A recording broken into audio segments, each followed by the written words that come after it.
নিজেকে এতটাই বদলে ফেলো যেন পৃথিবী তোমাকে আগের মতো দেখতে চায়, ঠিক এই ছেলেটির মতো যার পাওয়ারফুল স্টোরি তুমি এখন শুনতে চলেছ। একটি ছেলে ছিল, তার মন অনেক পরিষ্কার ছিল, কিন্তু তার একটি সমস্যা ছিল। সে প্রয়োজনের চেয়ে বেশি অন্যের কাছে যেত, প্রয়োজনের চেয়ে অন্যকে বেশি গুরুত্ব দিত এবং অনেক সময় নিজেকে নিয়ে অন্যরা মজা করার পরেও সে চুপ থাকত। এই কারণে মানুষ তাকে ব্যবহার করত, তাকে দিয়ে কাজ করিয়ে নিত, আর একবার তাকে ব্যবহার করে কাজ হয়ে গেলে দ্বিতীয়বার কেউ তার খোঁজ খবর নিত না। সেই ছেলেটি দিনরাত অন্যের জন্য পাগল হয়ে থাকত, কিন্তু বিনিময়ে তার থাকা বা না থাকাতে কারো কোনো কিছু যায় আসে না। সে কখনো কাউকে না বলতে পারত না। কেউ যদি তার কাছে সাহায্য চাইতো তাহলে সে তার জীবন বাজি রেখে তাকে সাহায্য করার চেষ্টা করত। এসব কারণে সে পড়ালেখায় অনেক পিছিয়ে থাকত।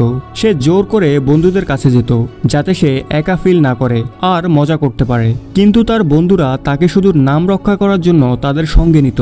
তার থাকা বা না থাকায় কারো কিছুই যায় আসে না। এভাবেই কয়েক মাস ধরে চলতে থাকে। এখন ধীরে ধীরে সেও বুঝতে শুরু করে যে মানুষ তাকে শুধু তাদের কাজেই ব্যবহার করে। একবার তাদের উদ্দেশ্য সফল হয়ে গেলে তারা তাকে দ্বিতীয়বার জিজ্ঞেস করার প্রয়োজন মনে করে না। এই জিনিসটা তাকে ভেতর থেকে ভেঙে দিত, নাড়িয়ে দিত, কিন্তু তারপরেও সে একই কাজ করত। আবার সে ওই লোকেদের কাছে যেত, কেউ তাকে বারণ করলেও সে উত্তর দিত না। এসবের মধ্যে না তো তার মন পড়ালেখায় বসতো, না অন্য কোনো কাজে। আসলে সে জোর করেই ওই 4 জন বন্ধুর মধ্যে ঢুকতে চাচ্ছিল। যারা তার সাথে থাকতে চায় না তাদেরও জোর করে সে নিজের বানাতে চাইছিল।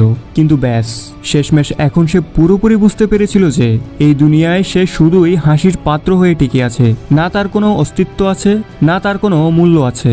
এখন তার খুব খারাপ লাগছে, তার হৃদয় ভেঙে গেছে। সে নিজেকে একা ঘরে বন্দি করে কাঁদে, কিন্তু পরের দিন থেকে সে সবকিছু পরিবর্তন করার সিদ্ধান্ত নেয়। সে এখন এই দুনিয়ায় হাসির পাত্র হতে চায় না, বড় হতে চায়। সে এতটা সস্তা হতে চায় না যেন কেউ কখনো তাকে ব্যবহার করতে না পারে, বরং সে এতটা দামি হতে চায় যেন তাকে ব্যবহার করার আগে লোকেরা তাদের স্ট্যাটাস মনে রাখে, তারা তাদের স্ট্যাটাস পরিমাপ করার প্রয়োজন পড়ে। তবে এটি কেবল শুরু ছিল।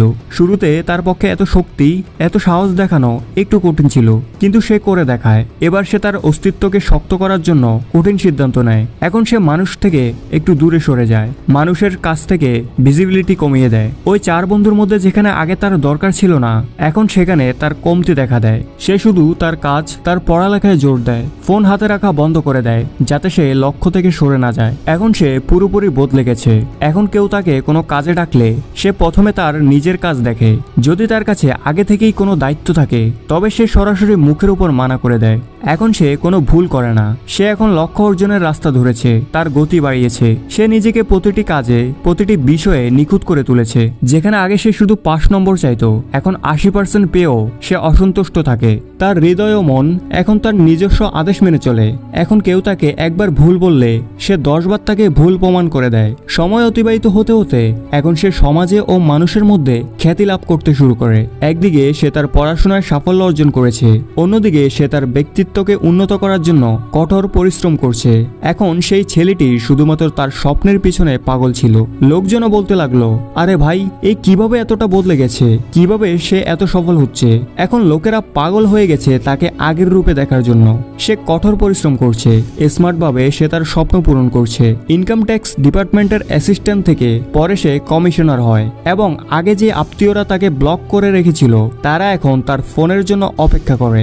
বন্ধুরা, এটি এমন একটি ছেলের সত্য ঘটনা যাকে আগে এই পৃথিবী প্রত্যাখ্যান করেছিল, এবং আজ সবাই তার পা চাটতেও প্রস্তুত। পরিবর্তন সম্ভব, শুধু তোমার ভেতরে সেই আগুন জ্বালাতে হবে। আমি খুব ভালো করেই জানি যে প্রতি 3 জনের মধ্যে একজন অবশ্যই এই ছেলেটির গল্প নিজের সাথে রিলেট করেছো, কারণ আজ এখানে 1/3 মানুষ লড়াই করছে। আমি শুধু তাদের বলতে চাই, নিজেকে এতটাই বদলে ফেলো যেন মানুষ তোমাকে আগের মতো দেখার জন্য পাগল হয়ে যায়। পরিবর্তন একদিনে হবে না, কিন্তু তুমি যদি প্রতিদিন এগিয়ে যাও, ধীরে ধীরে হলেও একদিন তুমি অনেক বদলে যাবে। আজকের চেয়ে অন্তত 100 গুণ ভালো মানুষ হয়ে উঠবে। আর এর জন্য আমি এই চ্যানেলে 7 দিনের চ্যালেঞ্জ নিয়ে একটি ভিডিও দিয়েছি, সেটা অবশ্যই দেখবে। এই গল্পটি যদি তোমার হৃদয়ে আগুন জ্বালায়, কিছু করার সাহস যোগায় এবং তোমার চোখ খুলে দেয়, তাহলে এই ভিডিওটি লাইক করতে ভুলো না। আর এরকম আরো ভিডিও দেখতে অনুগ্রহ করে চ্যানেলটি সাবস্ক্রাইব করে বেল আইকনটি চেপে রাখো।